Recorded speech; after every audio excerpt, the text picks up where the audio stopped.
Hello and welcome everyone. In today's video I will be doing the final stage of the Warlock Green Fire quest. The talent choices I went to go with were Dark Regeneration, Shadow Fury, Sacrificial Pact, Burning Rush, Grimoire of Sacrifice, and Archimonde's Darkness. The reason why I went with Dark Regeneration is because I can have situational healing when I need it. With Shadow Fury I can stun the demons and imps that he's throwing at me. With Sacrificial Pact, if I'm not able to gateway to LOS's bolt, I can just absorb the whole thing.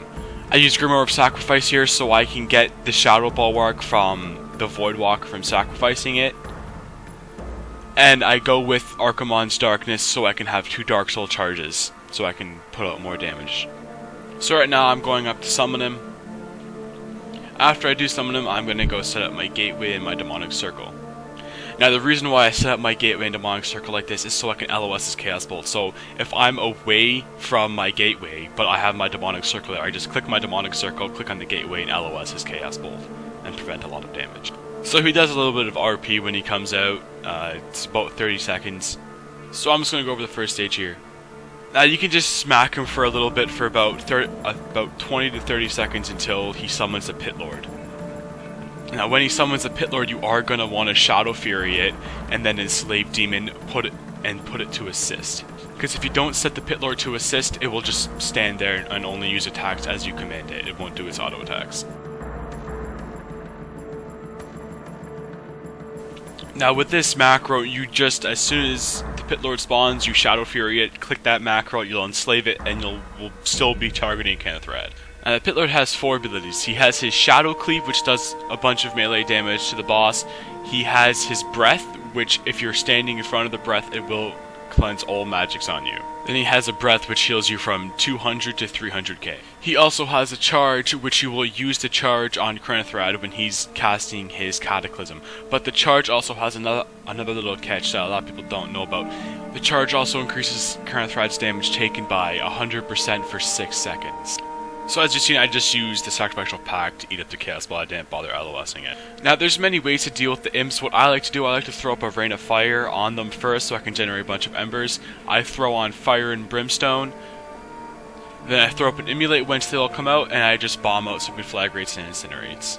Some people actually like to put the Pit Lord right in front of the gateway where he's spawning the imps and have the Pit Lord kill him.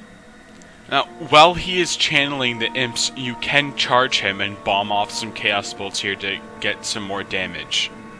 So as you can see, the imps spawn. I'm just throwing out some Rain of Fires. I did tell the Pit Lord to go over there and breathe fire on them. The imps have very little health, but if you keep them up for too long, they do end up doing a lot of damage to you. So now that the imp's all gone, I'm just going to try and do some more damage to him. I'm not going to pop any big cooldowns because I don't have the 100% damage I can increase. Now I am going to LOS this bolt because I don't want to use my shield yet.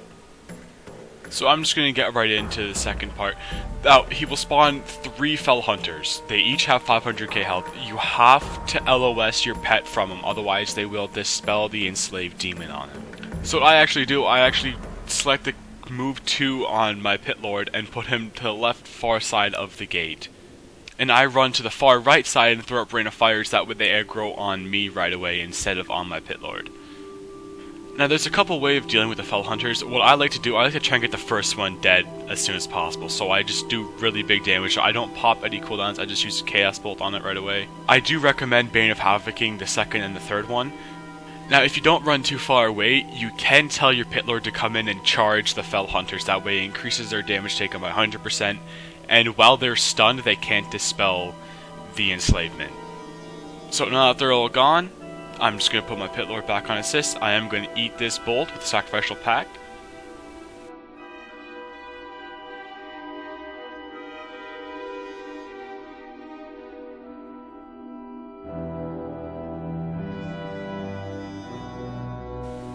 Now for stage 4 of this boss, he will spawn a Doom Lord. He will only spawn one. It has about 8 million health. You can just get your Pit Lord to aggro on him. So like get your Pit Lord to hit him once with an attack, and keep your Soul Shatter on cooldown to prevent any threat. Or you can do the CC method, whether you cast with a Banish or a Fear. Like I said, you can use Banish or Fear. I prefer to use the Banish. But after it spawns, I stun it, I just hit it with a banish, and then I target the boss, and I'm just going to finish the boss here. And that is the end. Thanks for watching, everybody. I hope this guide helped you out. If you guys have any comments, just leave it below. If you like this video, make sure to give it a thumbs up. I'm just going to let the rest of the video play from here on. If you want to see more of my videos, make sure to hit that subscribe button and check out my channel. Take it easy, everyone.